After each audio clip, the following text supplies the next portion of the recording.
नमस्कार मित्रांनो, मालिकेच्या उद्याच्या भागात आपल्याला असं बघायला मिळणार आहे की एजे आता घरी आलेला असतो. लीला त्याला परत एकदा विचारत असते की एजे काय झालं, मी म्हणाले होते ना तुम्हाला यश आणि रेवतीचं एकमेकांवरती खूप प्रेम आहे. बघा मी सांगत होते ना, तुम्हालाही पटलं असेल आता.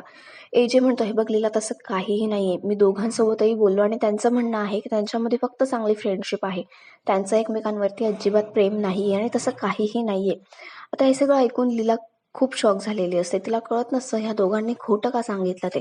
आणि लीलाच तोंडावरती पडलेली असते. आता लीला यशकडे जाते आणि त्याला जाब विचारते आणि म्हणते, यश खोटं का बोललास तू? तुझं रेवतीवरती प्रेम आहे ना, आणि असं का वागतोयस? त्यावर यश म्हणतो, लीला वहिनी प्लीज तू समजून घे.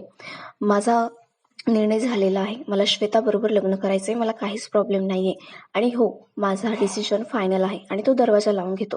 इकडे रेवतीला फोन करते लीला, तेव्हा रेवती सुद्धा हेच सांगते की ताई मला काहीच प्रॉब्लेम नाहीये. यश आणि श्वेताचं लग्न होतंय तर चांगलंच आहे आणि मी त्यात खुश आहे.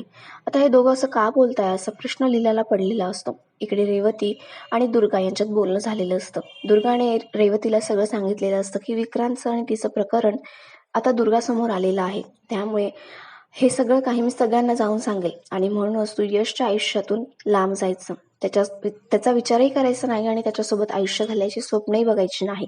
कारण यशचं लग्न आता श्वेताबरोबर ठरलेलं आहे आणि म्हणूनच तू त्याच्या आयुष्यातून निघून जायचं.